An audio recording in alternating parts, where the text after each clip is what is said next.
anak ng mahirap, lumaking salat sa yaman.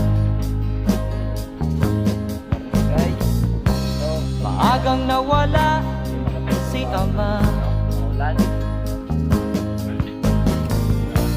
ang ina ko na may mahina na.